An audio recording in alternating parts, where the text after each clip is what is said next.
Okay, year 11. So the story that we're going to read today is The Telltale Heart by Edgar Allan Poe. And as you can see, that was written in 1843. And the reason I've chosen this as the story for us to focus on today is because I think that Edgar Allan Poe really masterfully uses punctuation for effect in this story. And I'm getting the sense from some of you that you're confident with using punctuation on the whole, but it's how is that used for effect in creative writing? So what we're going to do today is we're just going to read through the first couple of paragraphs of the short story, and I'm going to talk you through some of the techniques that the writer has used and how he's used those to create different effects. Before we start reading, just to give you a little bit of context about this story, The Telltale Heart is a Gothic short story, and the narrator in this story is trying to convince us of his sanity. We find out later in the story that he's actually committed a murder. So the question that you need to be thinking about is, how has the writer used punctuation to show the reader perhaps that this narrator is perhaps insane, is perhaps an unreliable narrator, is perhaps somebody that we cannot trust as he tells the story. So let's start reading. True. Nervous. Very, very dreadfully nervous. I had been and am. But why will you say that I am mad? The disease has sharpened my senses. Not destroyed, not dulled them. Above all was the sense of hearing acute. I heard all things in the heaven and in the earth. I heard many things in hell. How then am I mad? Hearken and observe how healthily, how calmly I can tell you the whole story. So if we just think about that opening paragraph before we read on, what punctuation has the writer used and what is the effect of this? Well, we can tell, can't we, that straight away the writer starts off with an exclamation. And not only an exclamation, actually, an exclamation that is in all capitals. True! Exclamation mark. So I'm just going to make a note of that. Now, the writer's not just thrown an exclamation in there for no reason. What does that tell us about the character? Well, of course, it tells us that he is exclaiming something. He's saying something in perhaps quite a loud or quite an excitable way. And the thing that he's actually saying is true. Remember what I told you. This story is about a man who is trying to convince us of his sanity, a man who has committed the murder. So by starting this with this exclamation true, what does that tell us? Well, it tells us that he's trying to convince us that what he is about to tell us is true. We then immediately have another piece of punctuation. And in fact, two very close together. We've got two dashes. True, dash, nervous, dash, very, very dreadfully nervous. I had been and am. Again, why might the writer have used these dashes? Well, we know, don't we, that dashes are often used to show a change in subject, a change in idea. Perhaps the writer has used these dashes to show us that the character is confused. Perhaps he's showing us that he is hesitating.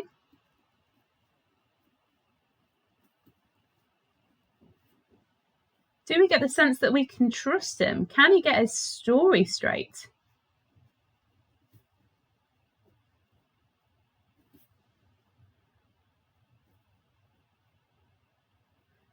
He tells us that he is sane, but these dashes perhaps suggest to us as the reader that maybe there is something in his brain that is perhaps confusing him or holding him back.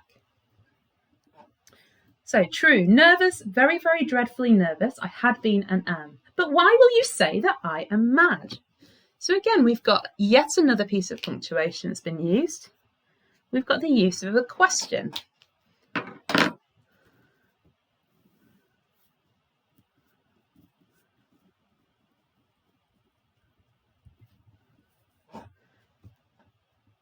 is the narrator actually talking to here? Well, it's not actually clear. Somebody has called him mad.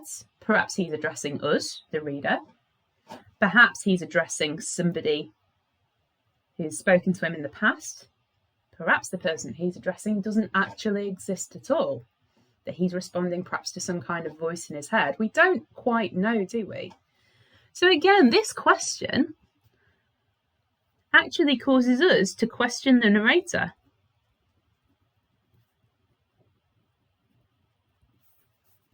Is he sane? Who's he talking to? Is he talking to himself? Is he talking to us? We don't know. Let's read on. The disease had sharpened my senses, not destroyed, not dulled them. And again, we've got the use of dashes, haven't we, that shows that every sentence he makes is broken up. Every sentence that he makes, his thought patterns are constantly changing.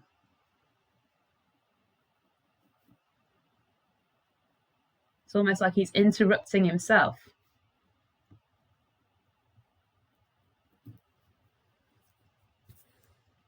Above all was the sense of hearing acute. I heard all things in the heaven and in the earth. I heard many things in hell. How then am I mad? So we've got the repetition again of a question. Hearken. Another explanation. Hearken just means listen. So he's using an imperative there, an imperative exclamation.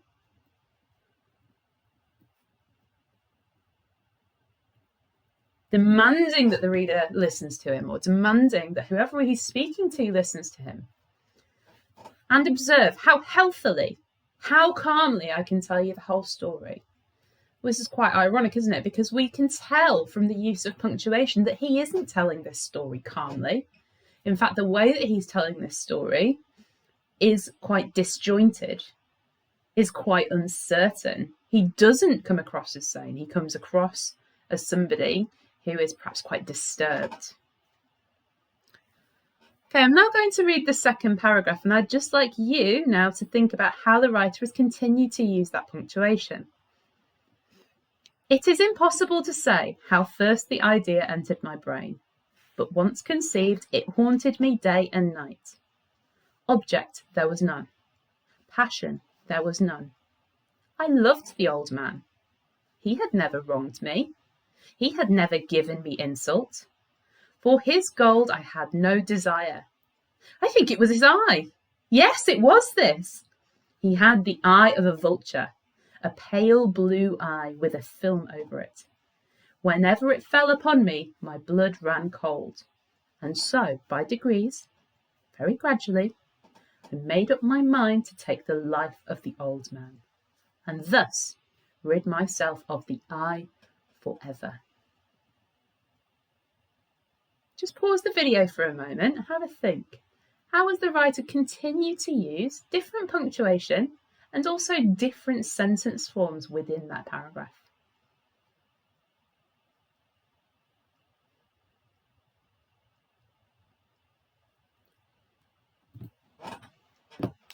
So what you might have noticed is that he begins with a string of simple sentences. Object, there was none. Passion, there was none. I loved the old man. So perhaps the writer is using these simple sentences. And again, we've got another, haven't we? He had never wronged me. He had never given me insult. So is the narrator using these simple sentences? Perhaps he's trying to sound sincere.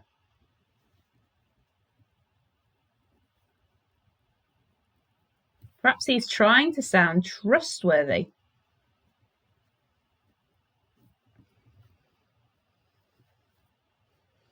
These simple declarative sentences. So it makes him sound very, like he's very calm, like he's very sincere. And again, we see that it continues, for his gold I had no desire. But very quickly, the veneer starts to fall. We have another exclamation. I think it was his eye. So notice how the narrator can't remain calm and composed for long. We have another exclamation. He loses his composure. Yes, it was this. He had the eye of a vulture, a pale blue eye with a film over it. Whenever it fell upon me, my blood ran cold, and so, by degrees, very gradually, I made up my mind to take the life of the old man and thus rid myself of the eye forever. So notice again how the punctuation again becomes very disjointed. Perhaps there's a hint at the mental state of this narrator.